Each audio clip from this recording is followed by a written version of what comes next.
Hello, everybody. Welcome to episode 14.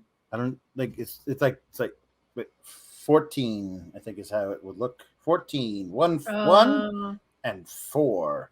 14 of Get the Flick Out of Here on the Know Your News Network. It's me, I'm your host, Alex Pawlowski, of course, with always with Kate Elizabeth.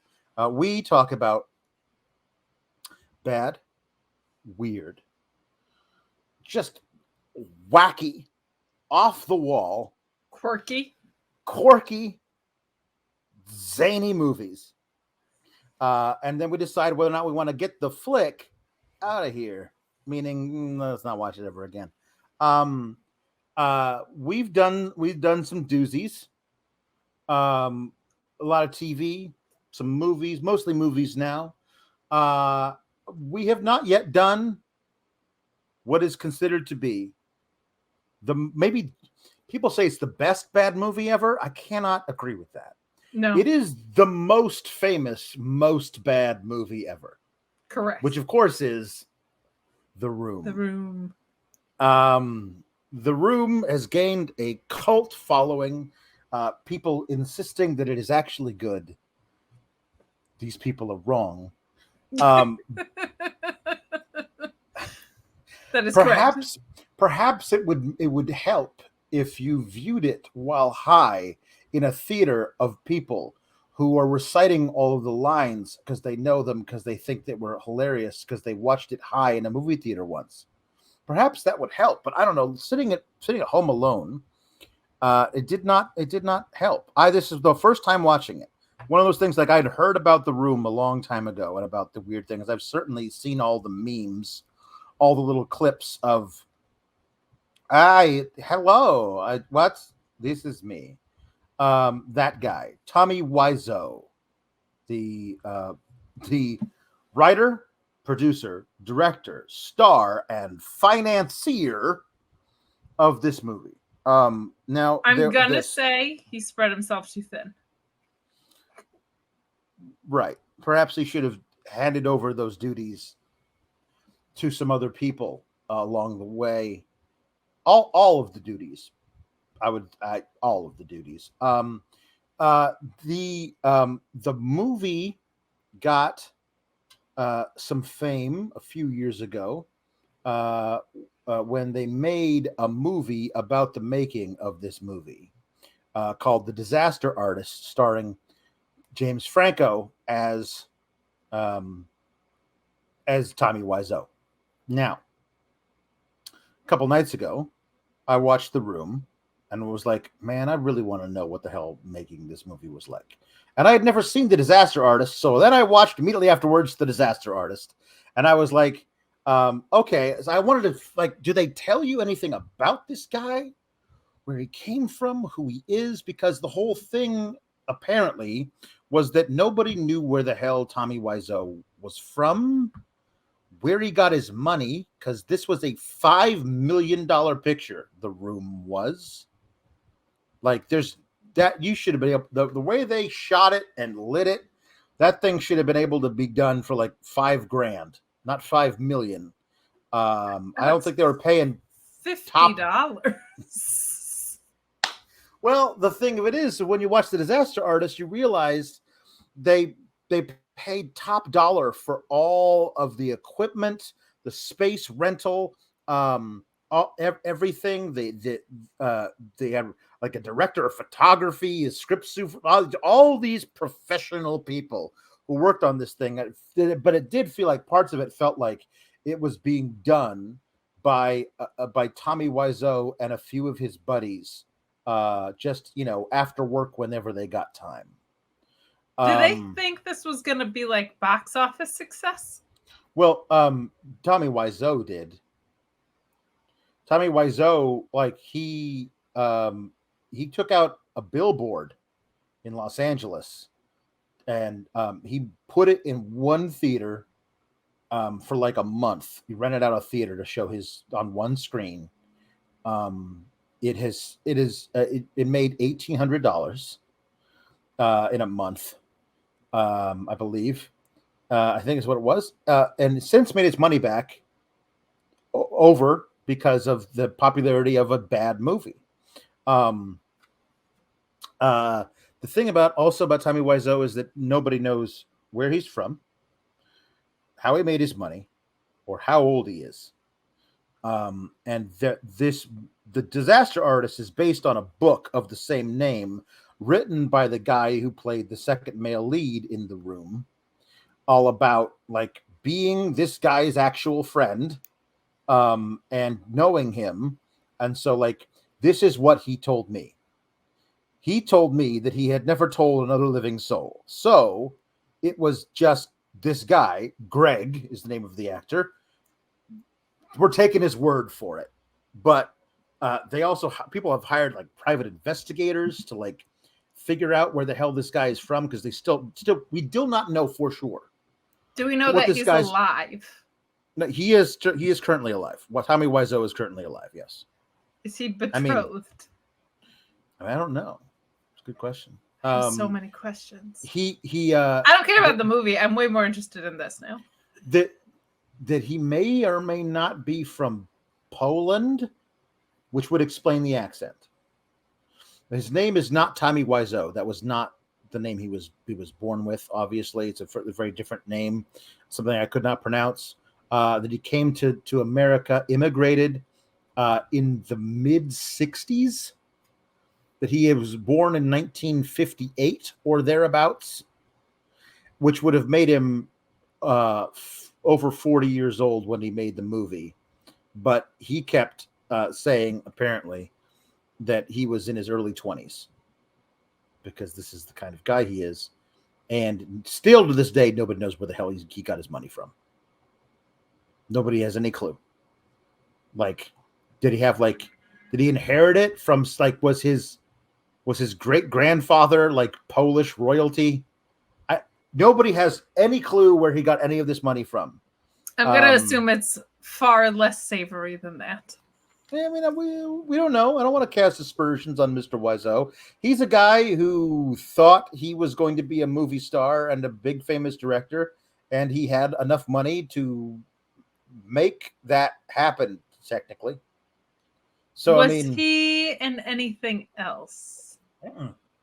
Oh no. I mean, since The Room, he and Greg Sestero, the guy who played the other character, Mark, in The Room, have gone on to do other things, but none of them have been nearly as bad or as good bad good as The Room. So they haven't like struck gold a second time, but they still have. I've done other things that are. They're still working actors. No. They only do stuff in their own films. Like gotcha. They don't like. They so like Christopher Guest, but really bad. Like, this is my crew. We're making these things, but but bad. Yes. If I did not finance this thing, it would not exist, and we would not have work. Gotcha. Okay. Yeah. Huh. Mm-hmm. Mm-hmm. Yeah. But then this guy wrote The Disaster Artist. Greg Sestero wrote a book called The Disaster Artist, like as a memoir of his time making this movie. And then they turned that book into the script for The Disaster Artist, which you haven't seen. I absolutely recommend. I think I would have rather watched them in the opposite order. Watch The Disaster Artist first to get a context of who these people were, and then watched the movie. Interesting. But yeah, there was yeah. No, I mean, according to the persona displayed in The Disaster Artist, Tommy Wiseau was a grade A 1,000,000% asshole. Just an awful person. I was like, maybe he like his friends like no, he's trying really hard, and that's why they want to be in his movie to help him out. No. Just a horrible, not a great dude at all to be around or work for or work with.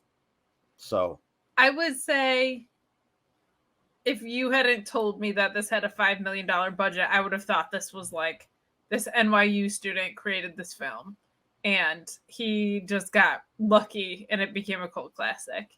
If you had told me If you had said, Kate, multiple choice, the budget for this film was A, $500, B, $5,000, C, $50,000, or D, $5 million, I would have guessed every other letter before the actual one. Mm-hmm. That is wild.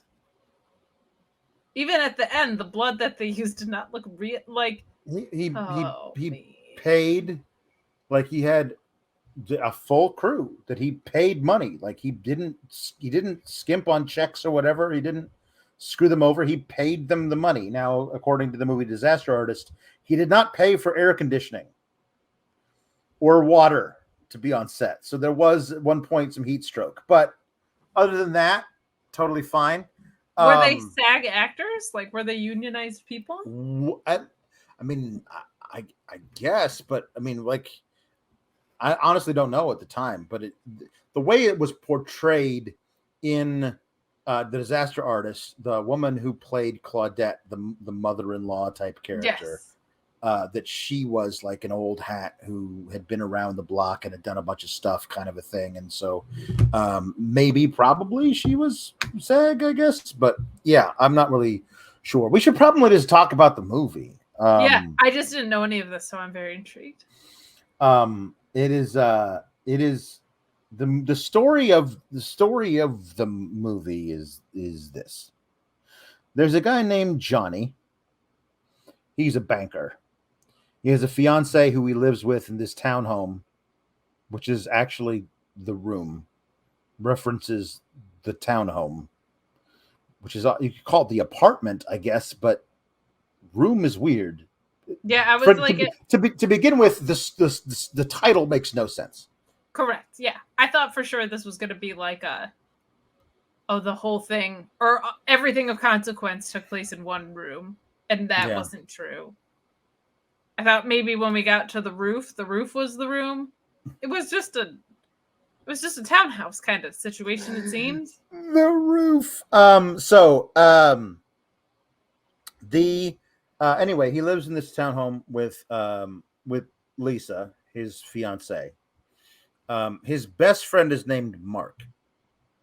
And I don't know what Mark does for a living. He's athletic. He's the athletic type of a jock type. Sure is. But so there you go. There's also a teenage boy who lives in the building who always decides to come over and hang out. Lisa's mother plays a major role in it, and also some other people, some friends of friends and friends. And one day, this is the synopsis I saw on whatever it was I was watching this on. One day, inexplicably, Lisa decides she does not love Johnny anymore, which honestly, in the film as shot, is a pretty good explanation of what happened. In the original script, the first scene is them having an argument. Because I'm looking at the original script. You can find it for free. It's just on archive.org. Just Google The Room original script, and it's there. So God bless you for watching this movie and being like, you know what?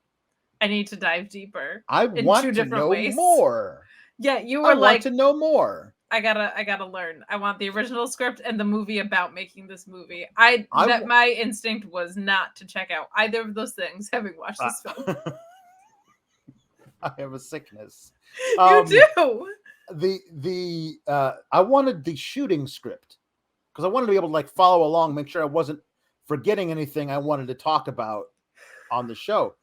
But the original script is not the shooting script. The original script makes some sense at the beginning. Like you can tell they're having problems in their relationship. So that in the next scene where she says, Mom, I don't think I want to get married anymore, it doesn't come out of the friggin' blue, because the way it happens in the movie is that you see all of these very sumptuous establishing shots of San Francisco, like from way up on the ridge overlooking the bay and the Golden Gate Bridge, And it's like the intro to Full House levels of establishment. Yes. And anyway, he comes. He's like, oh, hi, babe. He does have this crazy accent. It really is impossible to place specifically. Generic Eastern European. Yeah. No idea. Says, oh, hi, babe. I got something for you. Here it is. And it's a slinky red dress. It's like, you know how I love my girl. And she's like, oh, thank you so much. Can I put it on? Yes, of course. It is yours now. Do with it what you wish. Like, it's just like the weirdest thing to ever say to somebody that you gave a dress to. Of course, it is yours. You may do with it as you like. And then she comes down. She's wearing a slinky dress. She's like, oh, yes. Hey, it's my princess. She is here. And then Denny comes in. Denny, in the original script, is Billy. I don't know why they changed his name, but Billy and Denny, whatever. Denny comes in. He's this. When you watch it and you go like, that is a man playing a boy. Correct. You watch this, you clearly, that is a man playing a boy. But it is supposedly, I guess, 18, like a freshman in college, who is, again, we have no idea any of this. We find this out throughout the movie. It doesn't make any sense. But he's like, hi, guys. It's cool. Hi. Hey, Lisa, can I kiss you? And it's just this very odd thing to say. And then like, no, come on, go away, Denny. Go do your homework. We're going to go upstairs. And there's like this spiral staircase that leads up to the bedroom. And they go up there. And they're obviously going up there to make love. But they start with a spirited pillow fight, as all lovemaking sessions do. do. Red slinky dress and pillow fight means sex is on the way. Yeah. And then a lot of things are going to be said by me this way. Inexplicably, Denny just runs up the stairs and throws himself onto the bed to have the pillow fight with them. And this is, Denny, what are you doing here? Oh, you know, I like to watch you guys. And immediately I have to say, stop. What is that? It's because I know what that sounds like it means. Is that what this means? Is that what that means? Is what I had to say to myself. It's like, come on, Denny, go ahead and leave. And so then he does, begrudgingly. It's like, okay, well, I guess I'll see you guys later. And he leaves. And then there's a prolonged softcore sex scene with she's topless. You can see his ass thrusting into sometimes it's her hip, other times it's her belly button. He's got really, really bad aim. Yeah. They dribble like rose petals all over her and play around with him or whatever. To music. And to like the Quiet Storm type music, you know. I wrote down that the sex scenes all felt like R&B music videos with no soul or melanin.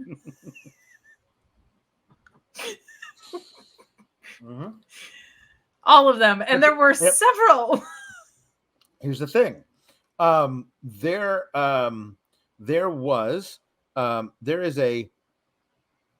is the first sex scene. And at one point afterwards, because again, been dripping rose petals all over her naked torso. But later she rolls over to like hit the alarm clock or something.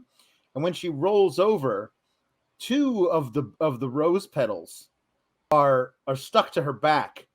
But I did not realize they were rose petals. So I was like, holy shit, what the hell? Oh, okay. I thought she had some kind of plague or something. She got busted open. Something weird happened. No, that's not good. So they have this, they're very sweet and coquettish with each other. Did you laugh last night? Oh, yes, I loved it. It's like, okay, well, I have to go to work now. Be good. Goodbye. And then he leaves, and then the next scene is her talking to her mother in the room, the downstairs room, and her like, "Hi, Mom. Hi. How are you? Oh, I'm not feeling good right now. What's going on? Well, I don't want to get married. I don't love Johnny anymore." Which is news to the entire audience watching this thing, because they just had a very sensual lovemaking scene, and she was very happy that he brought her home this red dress. They were seemed very happy together, but like, oh, I don't like Johnny at all. Boring. Yeah. I'm like, girl, you just got your rocks off with this guy. You are not bored by him in any way, shape, or form. Very, very weird scene to have follow up the last scene we just saw. Yeah. But you bought me something and we had sex forever. I am so bored. What? But her mother is named Claudette, and she's got this bouffant blonde hairdo. The Claudettiest Claudette you've ever seen. Yes. I only do one elderly female voice, so I'm going to have to do that one whenever I read her lines. But I'm so happy. He's a very nice person, and he's getting a promotion soon. He bought you a car, a ring, clothes, whatever you like, and now you want to dump him. It's not right. I've always thought of him as my son-in-law. You should marry him.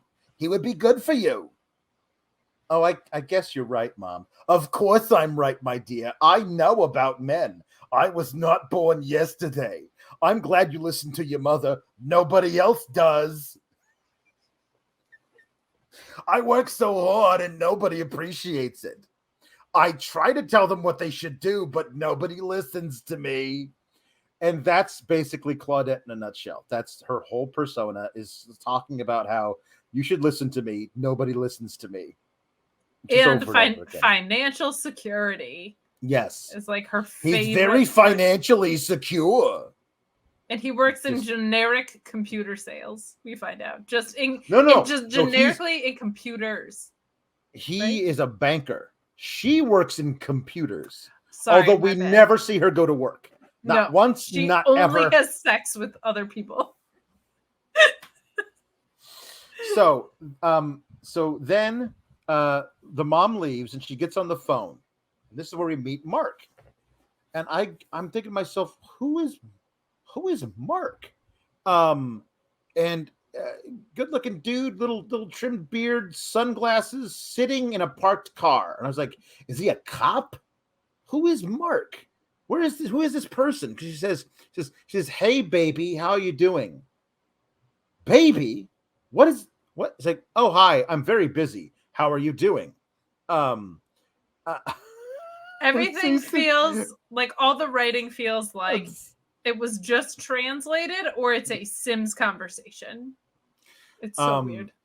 I just finished talking to my mother, and she just finished giving me this big lecture about how big and great Johnny is. We'll talk about it later. As I already told you, I am very busy. Busy doing what? We'll talk about it later. Whenever you say we'll talk about it later, we never do. I can't wait till later. We have to talk about it right now. You owe me one anyway. It's like, okay, fine, you win. We'll talk about it now. What do you want to talk about? My mom, I hate her. She's a stupid bitch. Like, it's just this weird thing. She says, nobody's going to tell me what to do. I'm going to do whatever I want, and that's it. What do you think I should do? Is an actual line in the movie. No one's going to tell me what to do. What do you think I should do? What do you think I should do?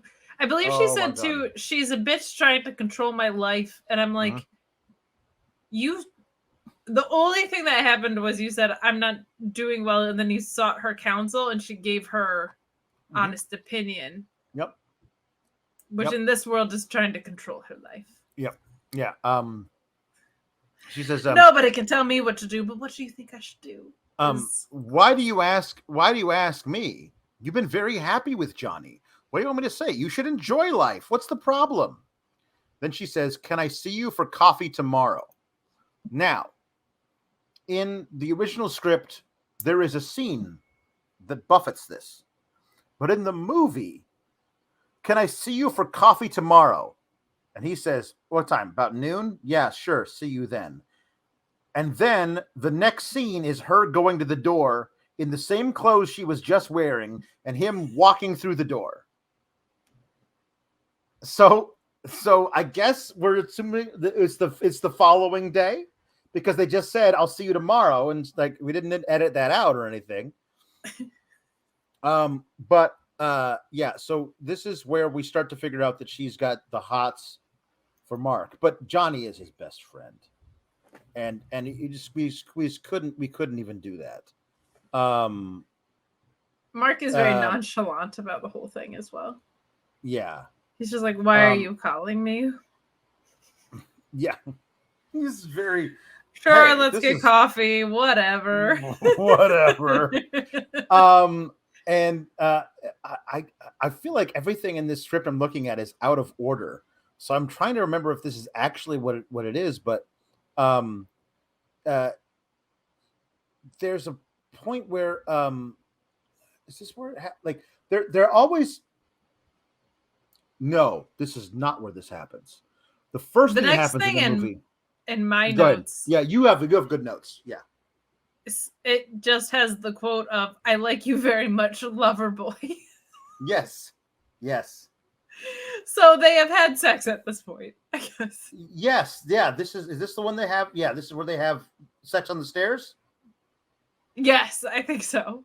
This is when they have sex on the stairs, on a spiral staircase. They have sex. This is the second softcore sex scene set to a Quiet Storm's jazzy R&B song about "You Are My Rose" or some shit. And it's like, no, we can't do this. I'm gonna leave. And he stands up and then kisses her, which is really sending missed messages. And then they fully have sex. And this is the second softcore sex scene in 17 minutes. There's a third one before the 27-minute mark. Spoiler alert, it is not with Mark. It is correct. Back with Johnny again. This is where Johnny comes home. First, he goes to the store and gets another dozen red roses because he has to keep doing that because he spills all the petals everywhere, namely all over her torso. And when he goes to the store, he is wearing sunglasses in his suit. And if you've never seen the movie, you got this weird, stringy, like greasy black hair. He's like John Travolta with better bone structure and stringy, greasy hair. That's what he looks like. He's wearing these sunglasses. Walks into this is a flower shop. And he says, "Oh, hello. I would like my usual, please. Give me the dozen red roses." And then he pulls up a sunglass. She goes, "Oh, hello, Johnny. I didn't know it was you. There's no way in hell that you know who Johnny is, but didn't know who he was because he was wearing sunglasses." That is a very, very funny, weird thing to have somebody say. Yeah, very, very, very distinct looking and sounding guy. Yeah. Then she hands him his bouquet, which he proceeds to carry upside down. Like he holds it by the thorn stems this way with the flowers like falling toward the ground. It's just, oh, of course, here's for you. Yep, that's me. Okay, bye, doggy. As he scratches some dog who's sitting on the counter, and he leaves. And he comes home to give her flowers. And the woman at the florist goes, "You're my favorite customer." Thank you, Johnny. You're my favorite customer. And then he goes home with the flowers and gives them to her. And she says, "You didn't get your promotion, did you?" "No, I didn't. I've been waiting 3 months for him to give me this promotion. That son of a bitch told me I will get it within 3 months. It's not right. I saved them bundles. They are crazy. I don't think I will ever get it. They tricked me. They didn't keep their promise. They betrayed me, and I don't care anymore." And Lisa's like, "Did you tell them how much you saved them?" "Of course I did. What do you think? They already put my ideas into practice. Already the bank saves tons of money. They should be grateful to have someone like me who is so good at doing the things I do there. Instead, old man Donkey is using me, and I'm the fool." And but again, that's how he says it. And he does no facial expressions, no animation about anything. Nobody. This is an extremely dramatic and bad movie, and nobody struggles with anything. Like, at no point does Lisa struggle with the fact that she's out of love with Johnny and in love with Mark. No. She just is. Like, it really feels like you're just playing The Sims the whole time. It's so weird. She says, "You know what you need? A drink."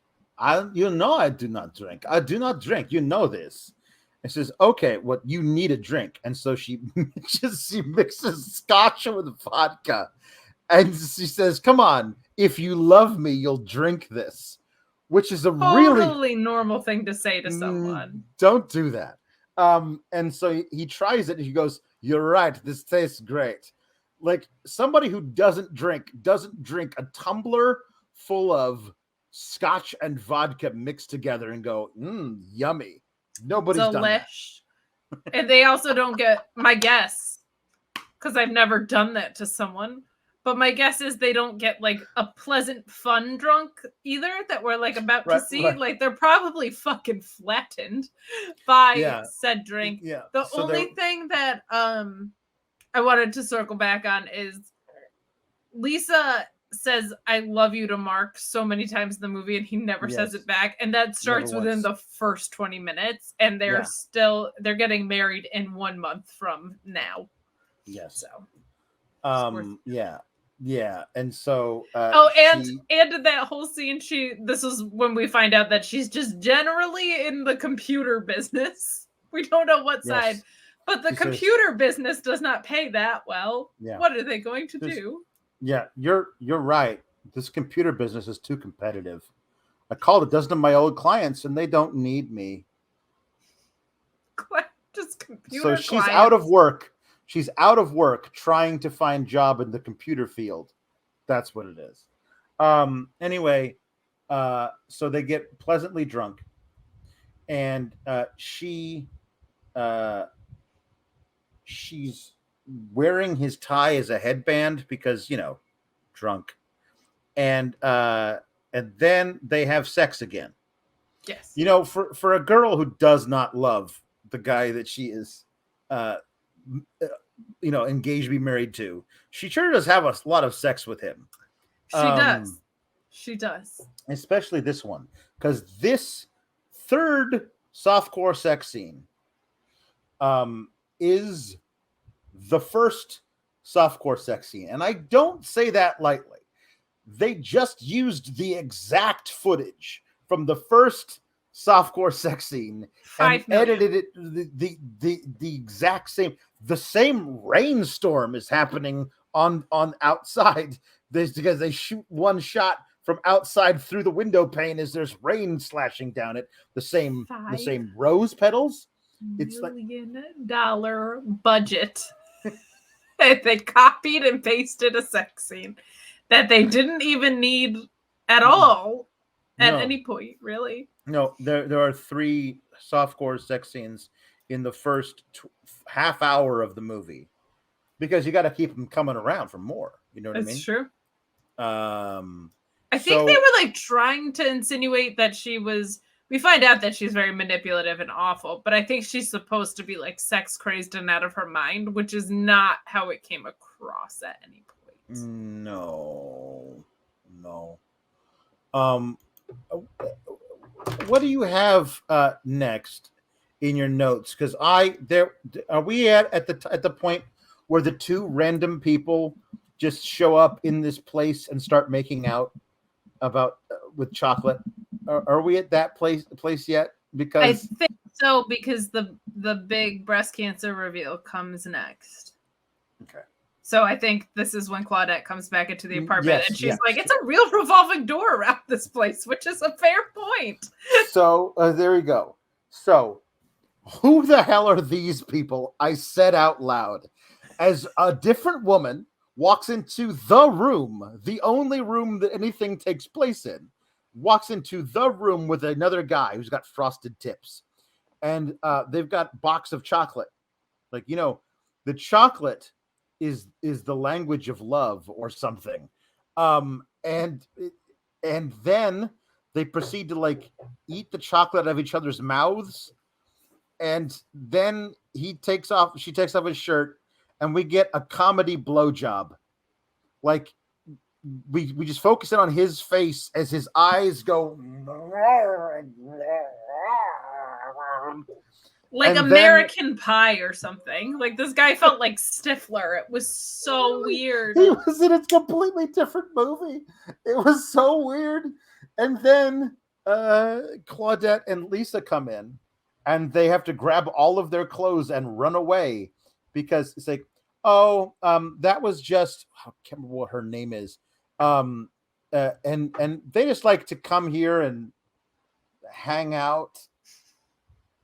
No, I don't know why. I don't know why they make out in this room. I don't understand. It's because they didn't have enough budget to build another apartment set, or like, I don't mean like it's an apartment complex. Maybe all the rooms have the same layout. You just need to put in a different couch, and there's no point to this. There's no point. The only point to this is a conversation that happens later, which is also completely superfluous to the film. Yeah. It's so weird. But we learned that they know them. Yes. No, yeah. No, it's not like they broke into her house. This woman is apparently her best friend who has a key to this apartment. And that's what they do. Whatever. So and then the credit of the mom, Claudette, is like, that's a weird thing. Like, not everybody should be coming in and out of your apartment all the time, you big weirdo. Yes. Yes. There is a scene that happens here. Then Denny comes over. It's like, hi, hey, hello, Lisa. How are you? Can I kiss you? I'm just kidding. Anyway, can I borrow a cup of sugar? I also need half a stick of butter and a cup of flour. And she goes, don't you have a kitchen where you live? Says Claudette. I mean, he might. I'm assuming he does, but he also doesn't have these things. So maybe that's the thing of it is. He's not asking to borrow a kitchen. He's asking to borrow the things for the kitchen. It's true, but also if you're baking something, you should probably have like any of the ingredients. You totally should. One of the things I will allow. All of those things. I feel like that's what you need. But anyway, then they have the conversation where she says, nobody listens to me and I'm dying. Oh, Mom, you're not dying. I am. I got the results of the test back and I definitely have breast cancer. Anyway, let's never speak of it again.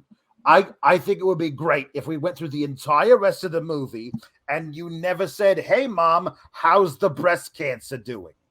That would be wonderful. We just never brought this up ever again. And we just let it lay there like a breast on a mammogram table, which is where mine just was. Tremendous.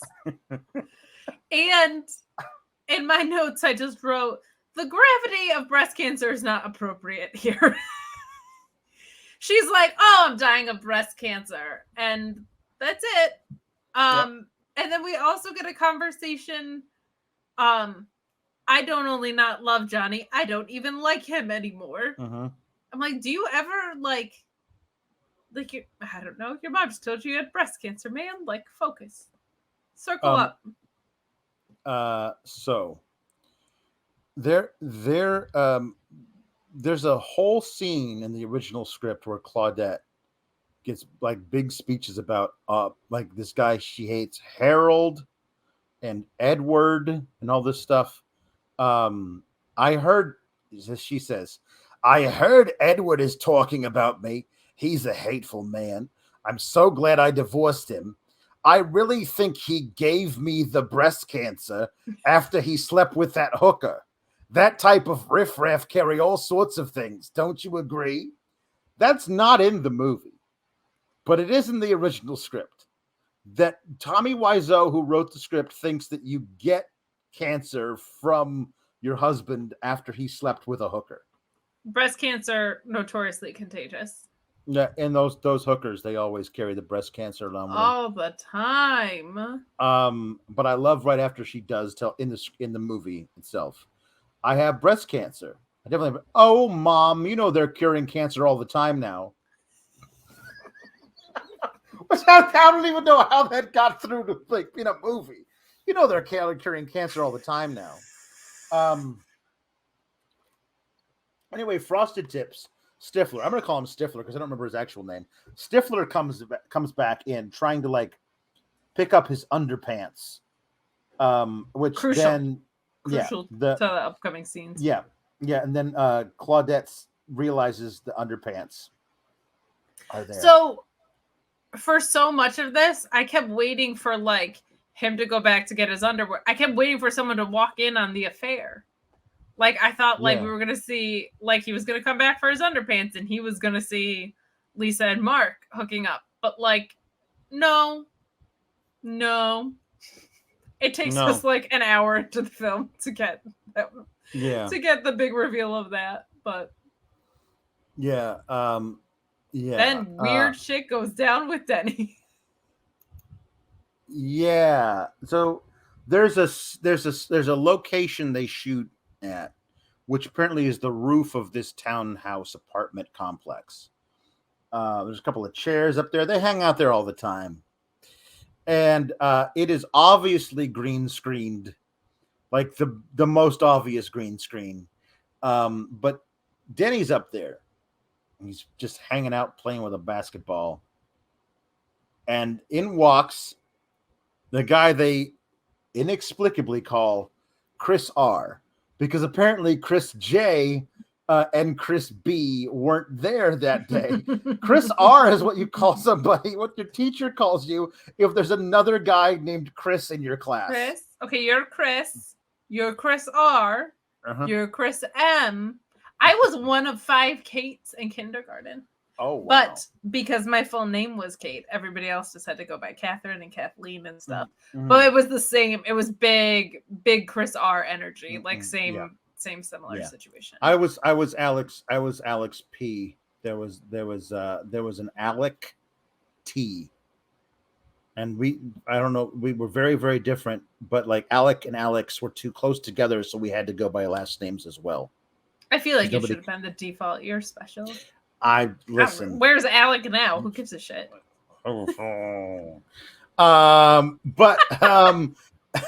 So anyway, Chris R is a drug dealer who wants his fucking money. Denny apparently has gotten into drugs and owes him some money, a lot of money.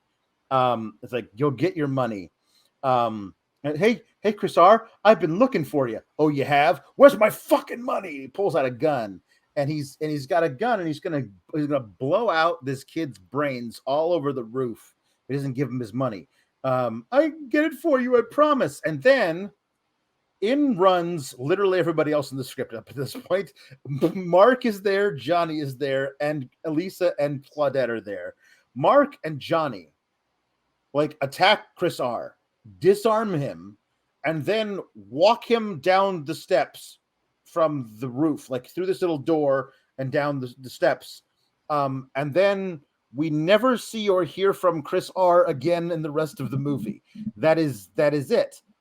We also there's nothing revealed or resolved ever about Denny's drug problem. Or debt. Yeah. Or debt or any of it. Addiction is just broken by, this felt like a Dare sketch.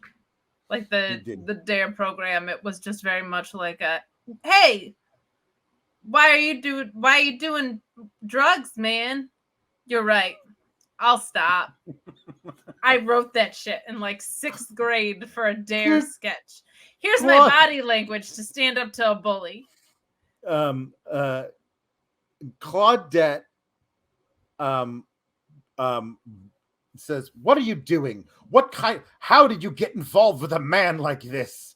I don't know why stop ganging up on me, says Denny. By the way, this is where Johnny and Mark have left with him, and they come back in the middle of this scene, and they go, "It is all right. Do not worry. He is on his way to jail now." I just did you go downstairs and happen to find a beat cop and be like, this guy is a bad guy? I don't feel like you should be able to just hey, take this guy to jail, copper, And the copper's like, absolutely, sir. You're Sure. law-abiding. I can tell. This guy's wearing a black beanie. He's gotta be something's gotta be up. Because they weren't like, I don't, yeah, it was very, very funny. And then Johnny's like, oh, don't worry about it. You know I will help you. That's why I pay all your tuition at the college. And why I give you the apartment you live in, because apparently he's an orphan. He has no parents, and Johnny decided to help him out with getting him an apartment. Your earlier point, though, he's a man, not a boy. He's supposed to be 18, but it's obviously a guy in his 20s playing there's a really great part. He's 27 for sure. Right. There's a great part in oh God, I can't remember the name of the act. Josh Hutcherson plays the actor who plays Denny in the Disaster Artist. So says, hey, I have a question. How old am I supposed to be? Is like, your age, 15, 16? I'm 26. What, 26, 16, same thing. And I hope that's not it. I hope that's not embellished for comedy's sake. No, I hope that's a verbatim conversation authentic. that happened on set. This is where we start getting this thing where, like, by the way, Frosted Tips, Stifler, goes to Johnny for advice. So there was this tragedy that happened in my life. Apparently, Lisa's mom, Claudette, you know her, she got a hold of my boxers, and she's been showing them to everybody. Me undies. And Johnny's like, wow, that is a crazy story. Anyway, do you want to throw the football around? And there's like, this is where they shoot it as though it's supposed to be in an alley, but it is very obviously indoors. So it looks like it's like the interior of a warehouse. I don't know why they're hanging out throwing the football around, but Mark is there. Denny is there. They like to throw the football around. And then I don't know what happens, but Mark kind of bumps into Stifler, and Stifler like just gets knocked into some trash cans and then can't walk. And then they have to help him off the scene. And that's the end of the scene. He wants to go to the hospital, and he fell into a garbage can, kind of. He was nudged into the garbage can. He refers to the underwear situation as a tragedy, which I felt like was maybe a little heavy-handed for the fact that this was boxer shorts. But a lot of you are here from the wrestling world, so let's be honest. Watching that are wrestling fans. This was an HBK Hogan oversell if I've ever seen one. Like, this guy doesn't need to go to the hospital for bumping into a garbage can lightly. Come on. The original script of the Chris R scene. Chris R's name is Jimmy, and he's got a gun on everybody. Jimmy's got a gun. And he says, Chris R's got a gun. He's pointing the gun toward everybody, right? Get over there, all of you now. This is verbatim from the copyright. It's a copyright. I'm looking at a copyright. So this is the actual script. Nobody came in here like Wikipedia entry and like changed anything. Jimmy says, say your prayers, wienerheads, because I'm about to make some Swiss cheese out of you. Okay. Why, of all the things that got left on the cutting room floor, is that one of them? Here we go. This is the stage direction. It says, at that moment, the view changes to Jimmy's perspective as ominous opera music starts to play. Johnny's Mercedes is seen rising slowly over the edge of the roof, with Johnny at the wheel. As he hovers in the air in front and above the group, the music subsides. Johnny smiles, revealing long fanged teeth.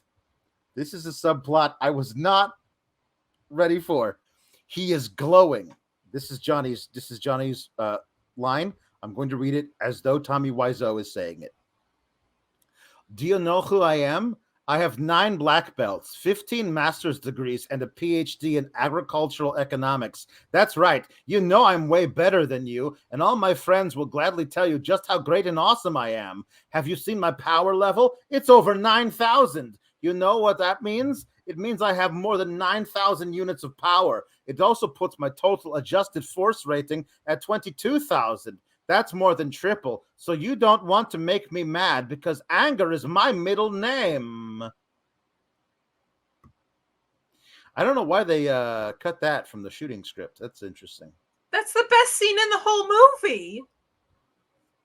Why does he have fangs? Because he's a vampire.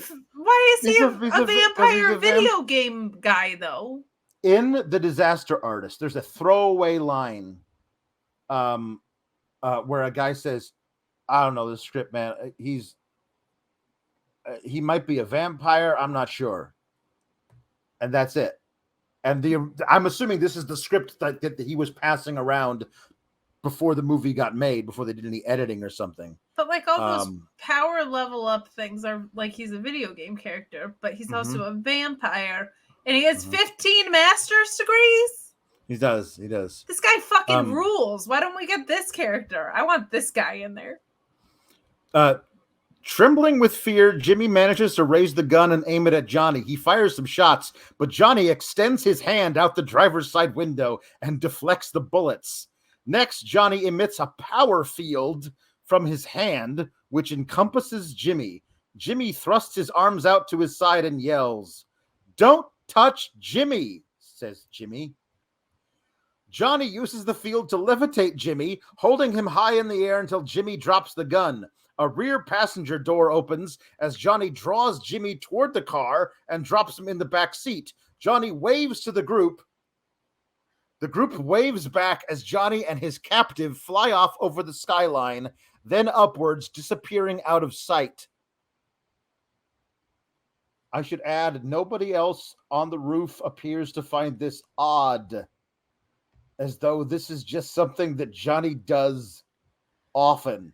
In the first 10 minutes of this movie, she calls Johnny boring.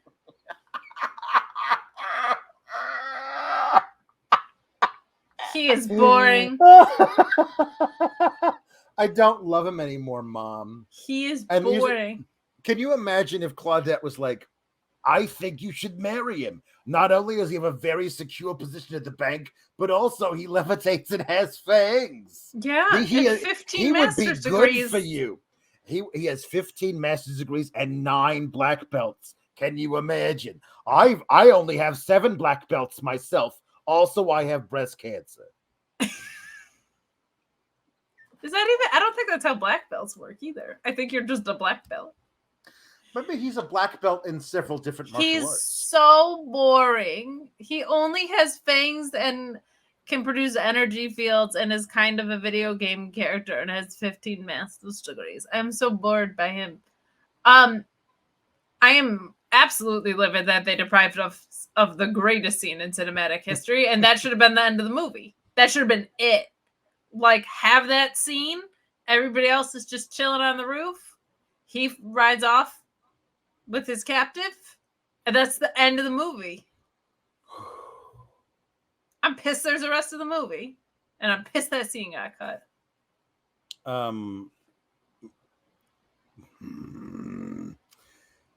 This is also the movie. This original script is so much better. I'm telling you, it's so much better. It included that scene. Yeah, I mean, there's also Billy in the original script. Billy is actually Denny in the original script, is Lisa's kid brother, which means that Claudette is his mother, which means when she gets really mad at him for getting in debt to a drug dealer, it makes a lot more sense. It says, what's okay? He's involved with some sort of gang of homo perverts. I don't know what that came from. He's like, come on, stop. It was a mistake. A mistake that he leases his body to addicted drug homos is in the original script. Can't imagine why that got cut. Yeah, no. Wait, That's do they also have the language for how they said that he was on drugs? Because they didn't say he was using drugs. They said he was like having drugs or something. The phrasing that they used was so weird. Yeah. It was like, it wasn't like he was on drugs. It was like he has drugs or something. Like it was so. I wish I wrote it down because it was. Nobody speaks naturally in this movie at any point. Like there's not a conversation that's at no point is Lisa like, I'm supposed to marry this guy in a month, and I don't think I love him, and I have a thing for his friend Mark, and I'm really mixed up about it. Or nor is she evil enough to be like toying with him. Like it's so bizarre. The original script of this, remember, Billy is Denny, is in love with Johnny. But this was also cut from the thing, but this is like in the shooting script, Denny is in love with Lisa and tells this to Johnny, and Johnny's like, it's okay, don't worry about it, it's no problem, it's okay, everybody better love everybody because then the world will be a better place. This happens so soon after the drug almost dead reveal. Yeah. Like he's like, I'm struggling. In the original in the original movie, in the original script, he says, I have to tell you something. Go on. It's about me and you. You're just so cool and such a nice, caring guy. Everybody likes you, and only a fat, stupid, idiotic, selfish jerk with a body odor problem would ever betray you, says Billy to Johnny. He should have said, yes, I am quite cool. I have vangs and an energy force field at any time I want, and 15 master's degrees.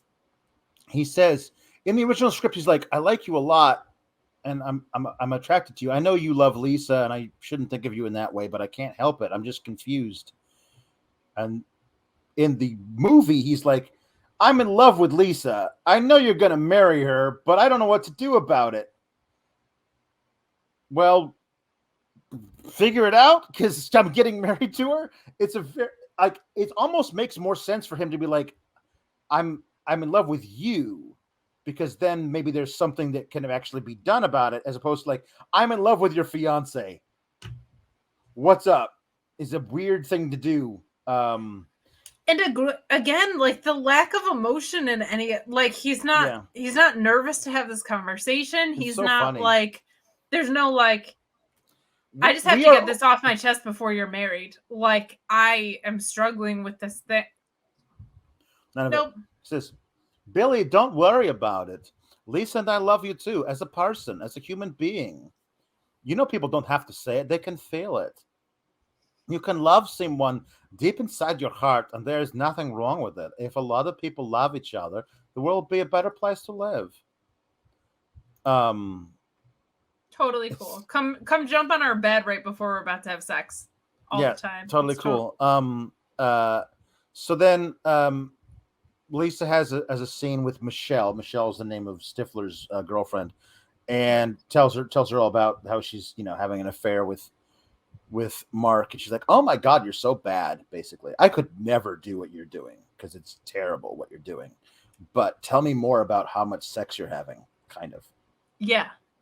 Also, like, you're evil, but I love the tea. So yeah. Love the tea. Nobody has a moral compass around this. Now, I'm not sure when. What is the Peter comes into the movie? Who the fuck is this guy? I said out loud at my television, because this guy comes in, he's out of the blue and appears to be an actual actor. Poor dude. He looks like the guy that played a psychologist in every movie. Right. But at the same time, like, appears to be an actual trained movie actor. Like the way he reacts to things that are happening, the way he delivers his lines. Yes. He's actually an actor, which we cannot say about anybody else in this movie. No, he sounded like a human being at points. Yeah. Anyway, he's just this nebbishy fellow, balding, glasses. And he's like, Peter, can I talk to you about what is happening with me and Lisa? I do not know what is happening. She says I hit her, but I did not hit her. Oh, that's the other thing. Oh, she got him drunk so that he would hit her. And then he didn't, but she told everybody he did anyway. And this is what is very upsetting to him. Which is the thing of like, she says I hit her, but I did not hit her. I would never do such a thing. I did not hit her. I did not. Oh, hi, Mark. Is of course the beginning of the very famous scene where they're up on the roof talking to Mark about it. But and everybody in her life is like, we know he doesn't drink. Like, we know Johnny doesn't drink. There's no way that would have happened. He's the purest baby face there ever was. Yeah. Oh, Johnny. He talks to Peter. It was like, Peter, you are a psychologist. Please help me with my problems. And then Peter like talks to him about it. And then he's like, okay, so this is what's happening. Okay, I understand this. So okay, here's some ideas. Well, I was like, Peter, you always play the psychologist with us.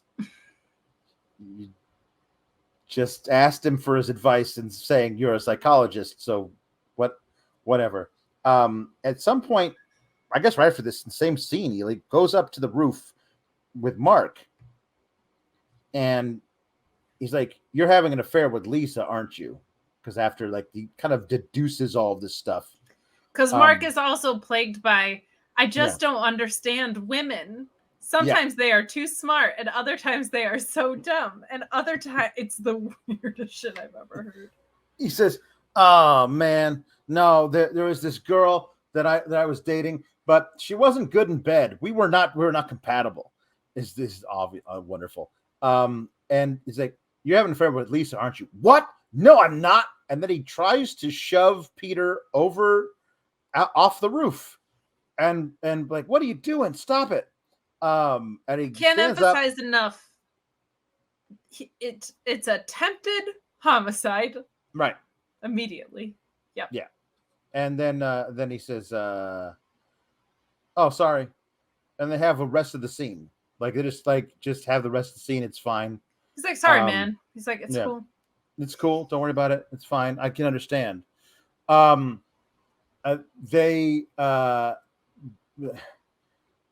Then there's of course the scene between him and Johnny, Mark and Johnny, where Mark is like, "Man, I don't know. Heard about this one girl. She had 12 guys. One of them found out about it, beat her up so bad, she ended up in a hospital on Guerrero Street." Oh, what a story, Mark.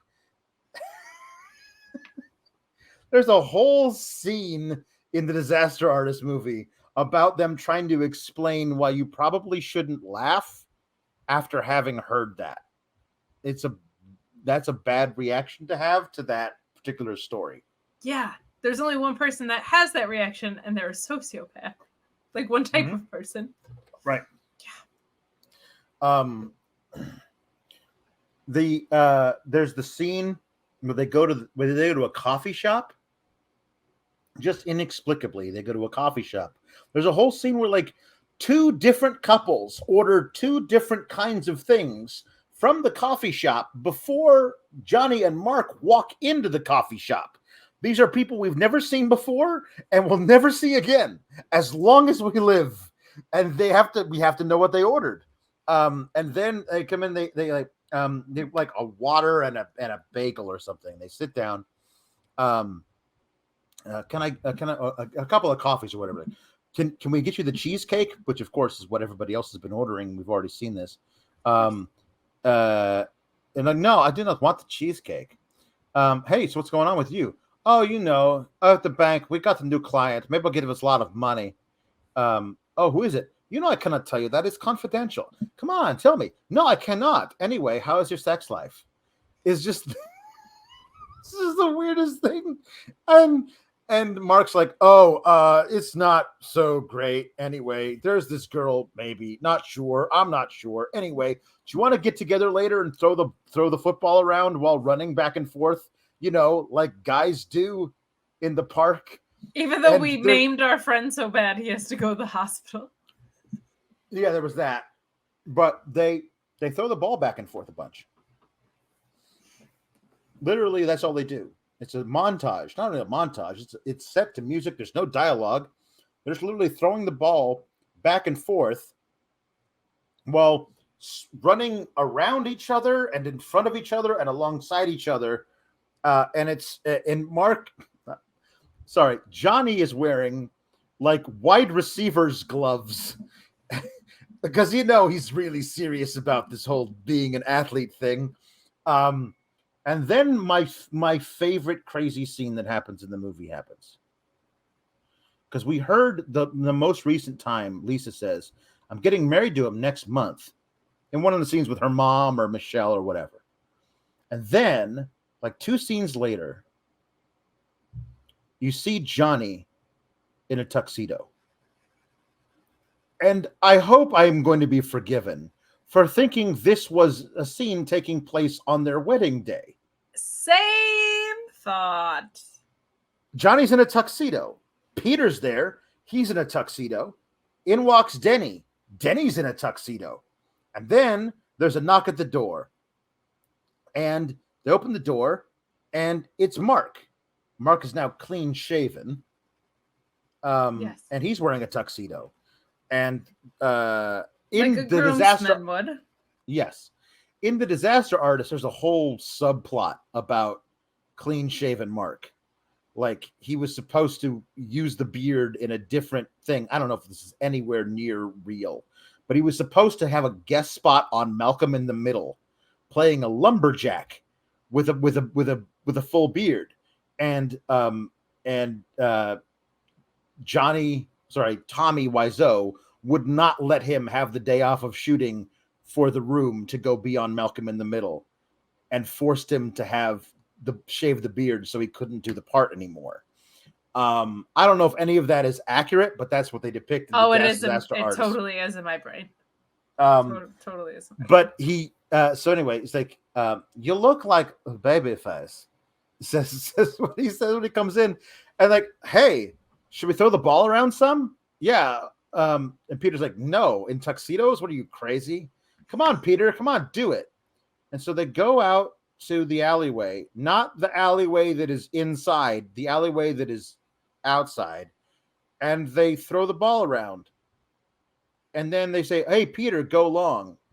And he runs, and he strips and falls on his face. And then the camera is very artfully placed, like right by his nostrils as he falls. And Denny runs up and goes, hey, Peter, you're clumsy. And they pick him up. And then that's the end of the scene. And I mean, I know there are things where like you try on your tux to make sure it fits or whatever before the wedding, but you don't need to do that in a group. You can do that individually, and you usually go into the place to do it. Correct. They don't usually send the tuxes to your house. So this is never mentioned that is what they are doing.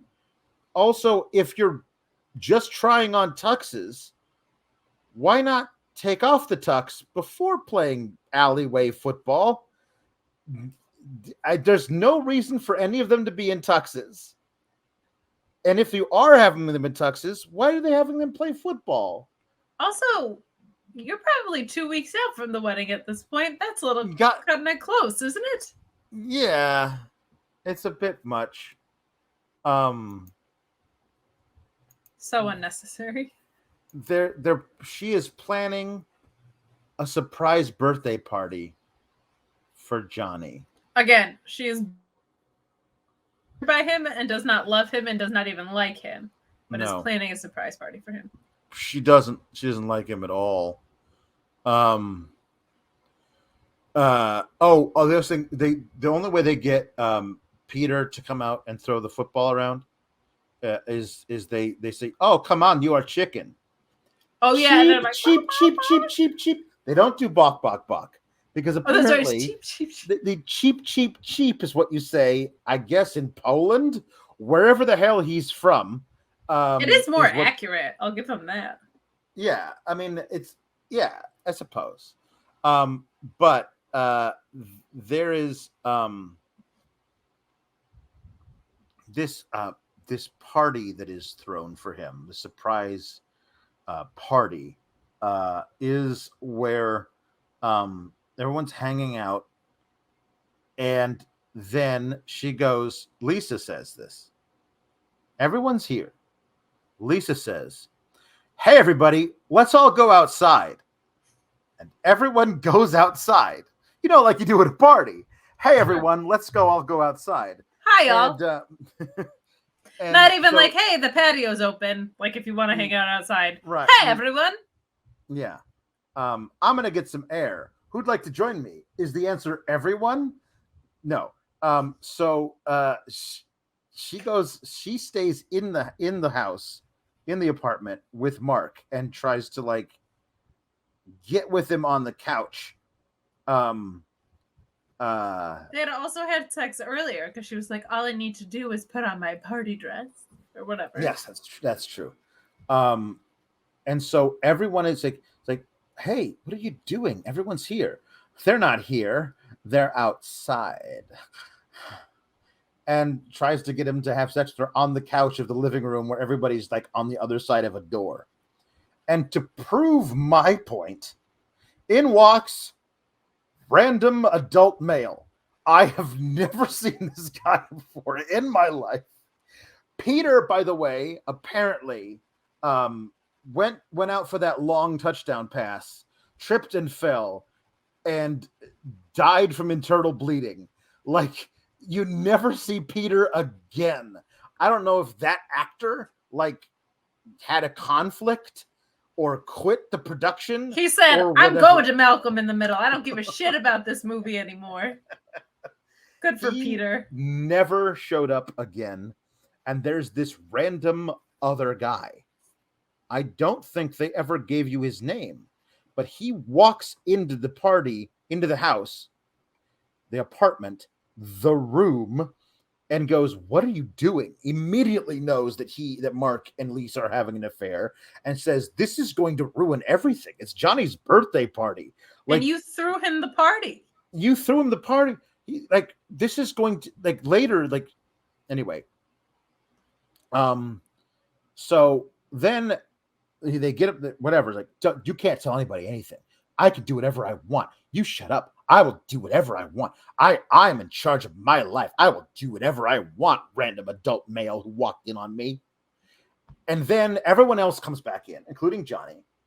And then they end up on the roof, I guess, somewhere else, some different outdoor area. And then we cut to that random outdoor area where everyone is, and you hear Johnny stands up and says, hey, everyone, I have a wonderful announcement. We are expecting. And I go, what? What was this? What scene was this? And thank God they have. We find out earlier, too, that Johnny found out about the affair because he overheard a conversation between Claudette and Lisa, who is just openly talking about it while her husband is home.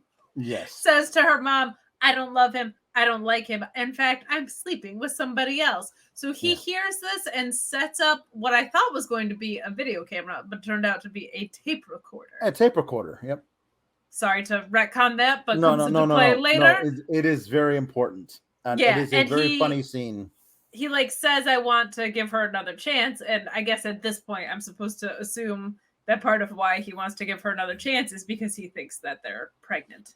This is what it says. So anyway, so he says this, and everyone's like, oh, congratulations. And then Michelle goes, so what are you going to do about the baby? And she goes, oh, there is no baby. I just told him that. I don't know why you would make it more complicated. But then random adult male is also there and is like, you don't understand. what you're doing. You're going to ruin our group of friends. Like, this is a horrible thing that you have done. We are all friends with you and Johnny. Nothing will be the same after this. Why are you doing this? Well, you don't get to tell me what to do, random adult male. My favorite line maybe in the whole movie is that Michelle goes, there is no simple solution to this. And the whole time I'm like, there so is. Like, she could just have left Johnny an hour ago into this movie and then figured out whatever she wanted to with Mark. And she's portrayed as manipulative and definitely off kilter, but she's not like some evil. She's not like trying to toy with him. It doesn't give the impression. She's not like dissociated from reality or sociopathic in any way. Right. But the line of there is no simple solution, I'm like, there's such a simple solution. There kind of is. There kind of is, yeah. Yeah. She could just leave this guy that she says she doesn't love or like. So here's the thing. I will say this. In the original script, random adult male is Peter. Okay. So there was a full intention of having Peter be a through line character all the way to the end, and it does make sense that he would be like, "You can't do this. You're going to destroy Johnny and all of our lives. We're all gonna have to like decide what to do. You're ruining everything." It makes sense that Peter, the psychologist, would say this. I have to know what the hell happened to Peter, the actor. I don't understand what happened, but it is really funny. He said, Lisa says to somebody, see, Peter says, I'm sitting on a thermonuclear bomb that you've told me this, and I don't know what to do.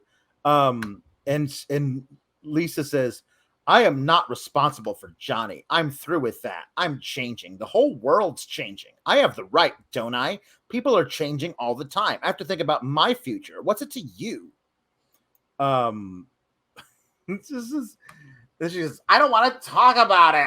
And she leaves. I don't want to talk about the situation I created at the party I threw. Is amazing work. Right.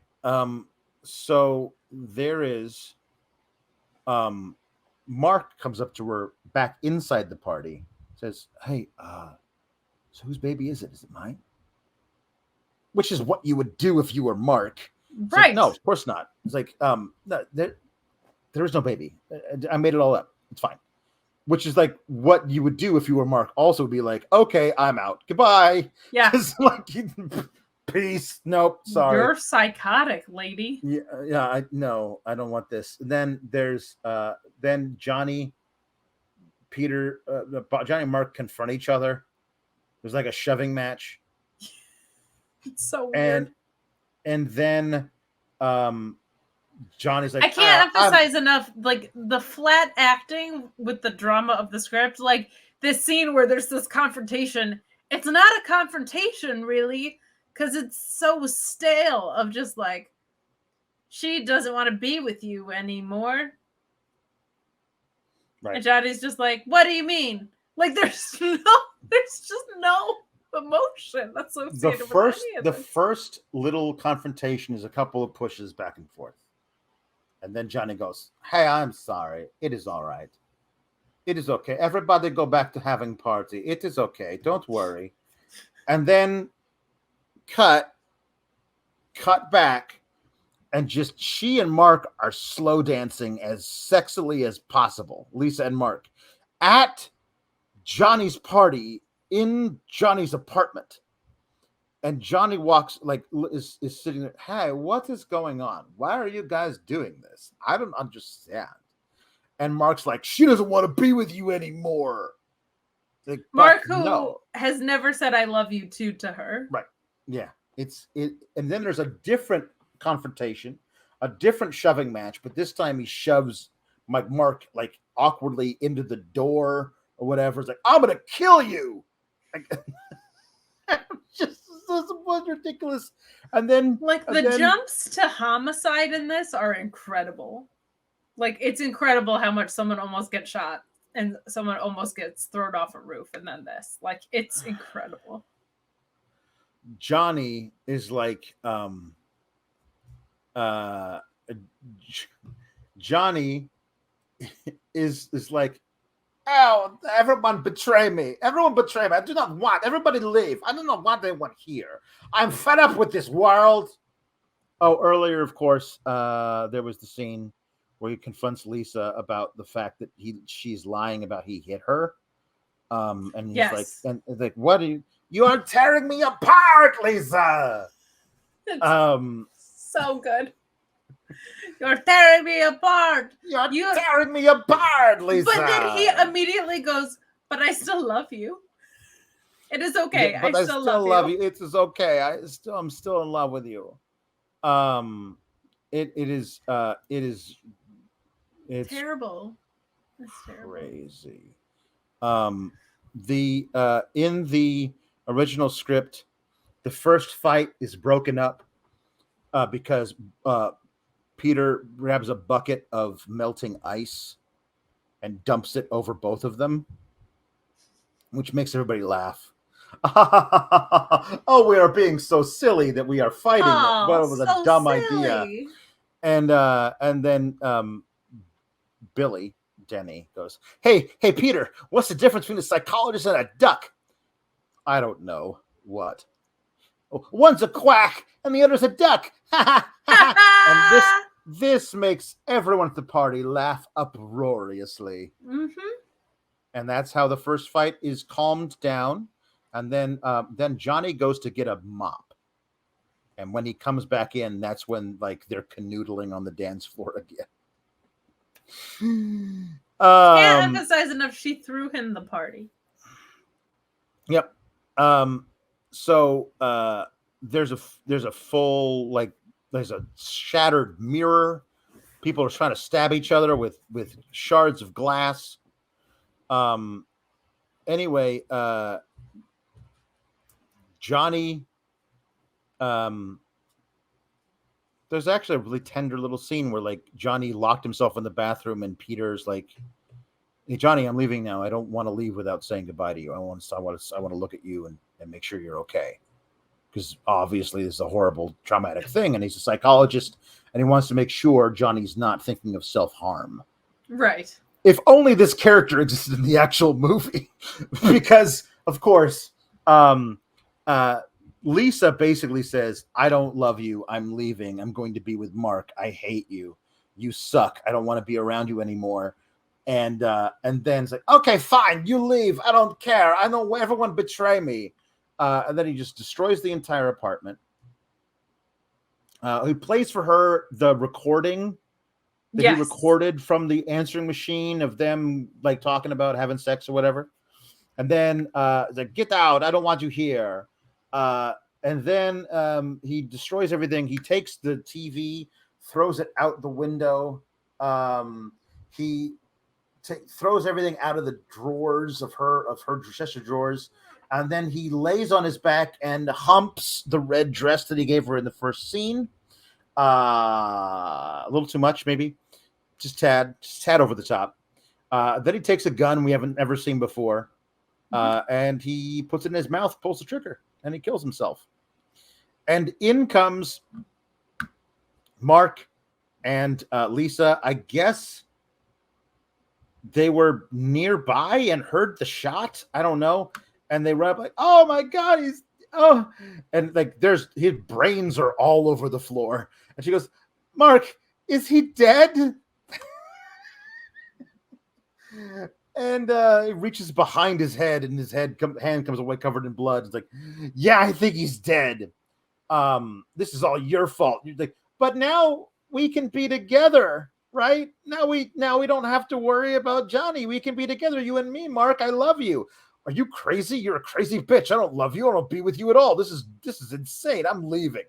And then Denny runs up, and he just hugs his dead, covered in blood corpse and says, oh, no, I love you, Johnny. No, leave us, he says.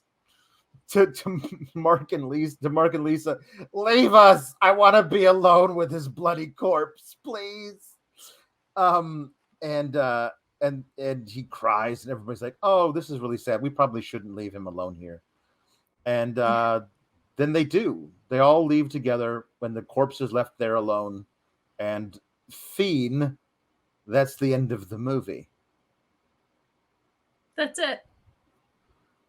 The story of the man was betrayed by his best friend and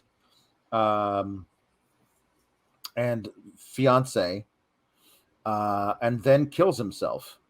It's a Chekhov play. Like it is a play from Europe, Eastern Europe, from 1898. This is the way they made plays, and if it was a Chekhov play, they would have insisted it was a comedy. Like it's crazy what this, and of course now in reality, everyone watching this thinks it's uproariously funny. Yeah. Of course, Tommy Wiseau set out to make an affecting drama, but immediately upon seeing that everyone thought it was hilarious, he was like, "Thank you all for loving the comedy that I made. It's obviously a comedy, and everyone should laugh at it, because why not take credit for a thing you didn't do?" But it's incredibly obvious that they were not trying to make a comedy. Yeah. The heel never gets the comeuppance, really, I guess. Mark does say, like, him killing himself is your fault. Yes. This is all your fault. This is all your fault. This is the first time she actually shows any emotion in the movie. In the last, 3 minutes here. And just felt very weird and unresolved. Yeah. But I wasn't really, invested because it wasn't a good movie. So the ending didn't have, I was like, oh. I also had the thought of, well, why throw the TV out the window if you're going to kill yourself? And you're just ruining someone else's TV. In the original script, at the end, Lisa says, "Oh, well, the insurance is paid up. $100,000. And then Mark says, "You're thinking of insurance at a time like this? Get out of my life. Get out of my life, Lisa." And she leaves Mark cradling the dead body. That's so much better. Anything would have to be. God, the fact that they took away force field. As far as I can tell, they never make mention of the fact that he is a supernatural vampire being ever again beyond that scene. I'm so upset. I mean, honestly, though, if they had included that scene, I think the budget would have been $6 million. It's true. It's true. But, there's a way to have had Lisa in this. I mean, you have to redo the whole movie to make any of it good. But there's a way to have Lisa be someone that is toying with Johnny through this movie. And then at the end, you find out it's because she wanted the insurance money. That she was driving him to kill himself, basically. There's something you could do with that of I'm going to push this guy to the brink and cash in on him because I'm an evil bitch is something you could have done, but that's not in the ballpark of what we got here. This is what we do, you and I. Me mostly, but you are now taking it from me. I'm rubbing off on you. But you could do the whole thing where he doesn't let her have her own money. He buys her things. But she's a kept woman, in anything that she wants, he has to approve or whatever.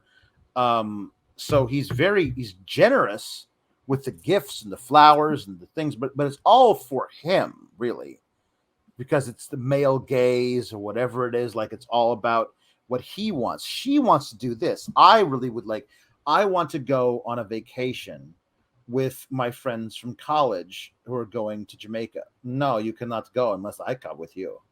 or whatever. Like it is like, no, but this is supposed to be a girls' weekend. Like, no, you're not going. I say you're not going, so you're not going. Instead, you and I will go and do this thing together because I say we're going to do it together. And so she hates him, even though he's being generous in his way. He's still denying her what she wants, and she wants to get rid of him, but she needs money, so the insurance is what she wants. You could do that whole thing, and she thinks that she's going to get the guy that she loves, that she's attracted to, get rid of the guy that she's stuck with, and get a bunch of money. And in the end, she gets none of it. Like that could be actually the story that you tell, because he named the guy his ward. Make him his nephew as opposed to like just some random kid. Like my sister died, and so she left like this kid, and he's my responsibility. I'm going to keep him. So Denny is his nephew or whatever, and in his will, Denny is the beneficiary of all the life insurance, as opposed to her, so she gets none of it. Now, is that good? No. Is it better than this? Yes. Here's a hot take from someone who is, I feel like, a mostly reasonable feminist. I think I should be a kept woman. I don't think I should be in charge of my own budget.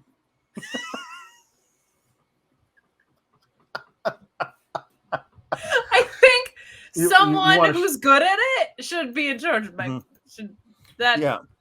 you should be the one who controls how much superfluous shit I buy. Yes.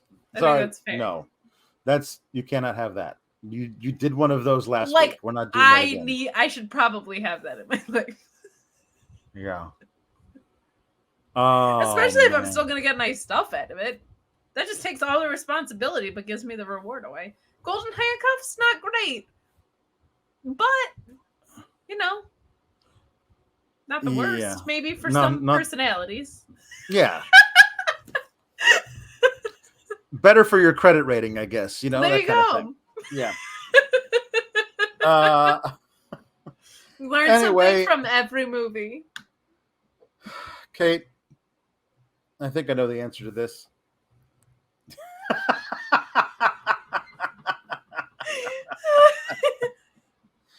I would like to, at one point, have the experience of watching this with a group of people who love watching it as a I just want to know what they see in it, just because it's interesting as an idea, the experience of being in the theater with, if I'm a midnight showing of it with people who love the thing. I don't think I love it or would ever, but I would want to know what it's like to be in that room. I hate the Rocky Horror Picture Show, but I think at some point I should see what it's like to be in one of those midnight showings of it where everybody sings along and they all come in costume and everything, just to see what that kind of thing is like, because I like having those kinds of experiences. Nope, good for you. You dorks can enjoy it. Enjoy your fandom. I already got one weird fandom with wrestling. It's fine. I'm good. Rocky Horror Picture Show, at least I get to sing along. Get the flick out of here. Get the flick out of here. I'm sorry. I was trying to give benefit of the doubt to people who get the flick out of here. I am 100% behind gatekeeping. This movie is stupid. And if I could get that hour and a half of my life back, I would. But this hour and a half of my life wouldn't trade for the world, Alex. There you go. Perfect. Anyway, balance. I just balance. Anyway, I just thought I should let you know I have breast cancer. I got the test back. I definitely have breast cancer. So I don't know what's going to come with that, but neat. Anyway, moving on. Kate, where do the people find you? You can find me never circling back about your breast cancer at Miss Kate Fave on Twitter, as well as Katestagrams on Instagram, and all over Fightful YouTube talking about wrestling, including Tuesdays with this fella next to me reviewing SmackDown and AEW Rampage and SmackDown post shows on Fridays. You can find me on the Twitter at Alex Sourgraps, tweeting random things about stuff. And hey, if you have a request, go to kynchat.com. That's the best place to officially request. Some things get in different ways. This one snuck in on the sly elsewhere, but we will. That is the best place to guarantee that we get a look at it and see if we can review your choice.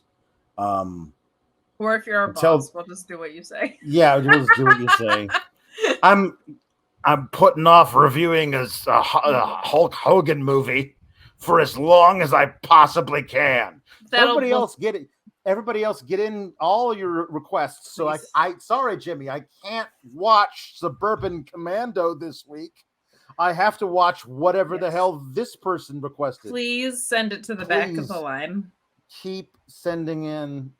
At least get me to December, because December we're gonna have all kinds of great Christmas movies that we're gonna. When I say great, I mean terrible.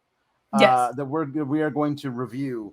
So at least give me to December without having to watch Suburban Commando. Until then, get the flick out of here. RESPECT. Click the subscribe button and find out what it means to me. Nah, that doesn't have a ring to it. But if you like videos about real news stories that are funny, stupid, or weird, subscribe now.